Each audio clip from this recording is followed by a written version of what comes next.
Hello friends, स्वागत है तमारू मारी चैनल केपी होम फूड्स में। आज આપણે બનાવીશું મસ્ત એવા ટેસ્ટી બટેટાવડા। તો બટેટાને બનાવતા વાર પણ નથી લાગતી। તમે થાળીમાં સાઈડ પર પણ બનાવી શકો છો અને એકલા બટેટાવડા ખાવા હોય તો પણ બનાવી શકાય। તો એ સરળ રીતે તૈયાર થઈ જાય છે।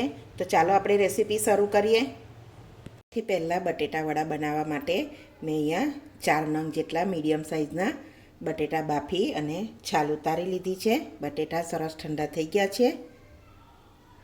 આપણે સ્વાદ પ્રમાણે મીઠું, 1 મોટી ચમચી આદુ મરચાંની પેસ્ટ, 1 ચમચી ગરમ મસાલો, 1 લીંબુનો રસ,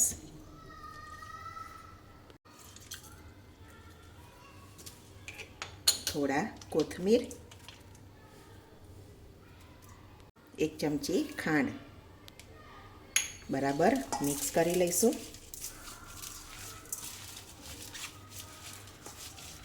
આમાં ખટાશ અને ગરપણ થોડુંક આગળ પડતું હોય તો ટેસ્ટ બહુ સરસ આવે છે બટેટા વડાનો।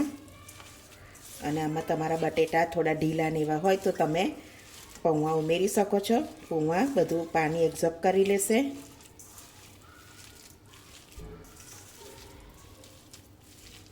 આ રીતે સરસ મિક્સ કરી લઈશું।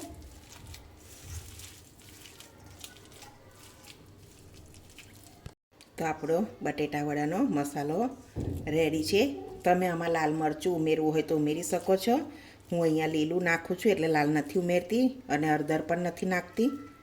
આ રીતે આપણે ગોળ લુવા કરી લઈશું। તમારે જે સાઈઝના બનાવવા હોય એ સાઈઝના બનાવી લેવાના આ રીતે। તો આપણે બધા આ રીતે બોલ્સ બનાવી દઈશું। તો આ રીતે બધા ગોળા વાળીને રેડી કરી લીધા છે। એક બાઉલ લઈ લઈશું બેટર બનાવવા માટે। તો આપણે 2 વાડકી જેટલો ચણાનો લોટ લઈ લઈશું,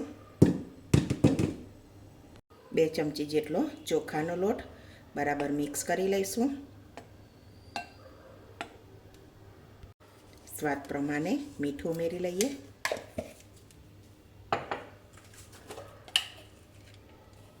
થોડી હિંગ,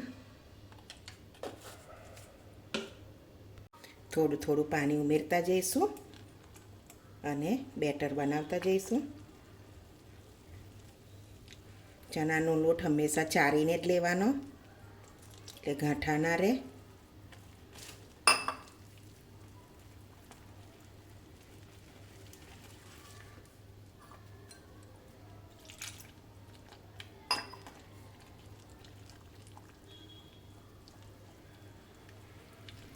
આ રીતે બેટર થોડું ફેટશો તો બેટર બહુ સરસ બનશે।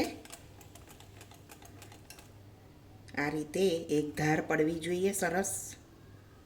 તો આપણું બેટર બનીને રેડી છે।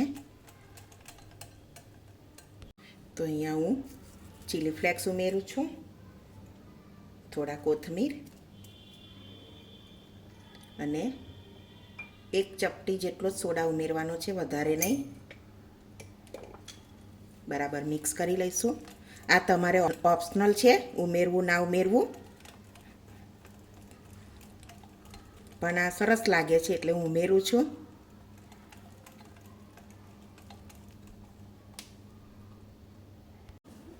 તો આપણે આ રીતે બેટરમાં ઉમેરી અને સરસ ખીરું કોટ કરી અને આપણું તેલ સરસ થઈ ગયું છે।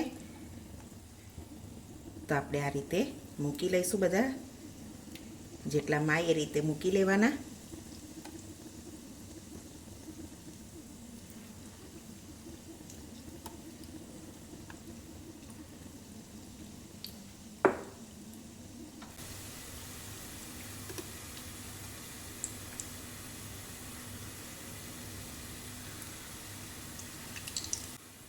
હવે એને આપણે આ રીતે ધીમે રહીને એને ફેરવી લઈશું।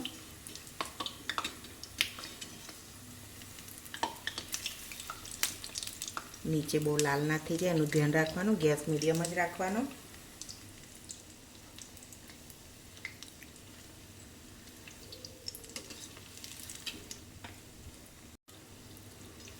તો હવે કાઢી લઈશું એને. સરસ કલર થઈ ગયો છે.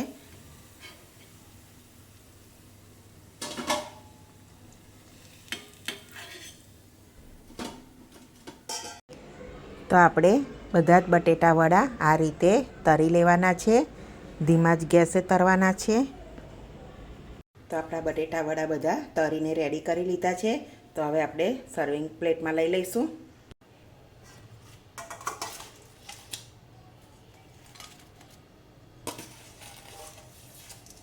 તો તમે પણ આ રીતે બનાવજો, બહુ સરસ બનશે.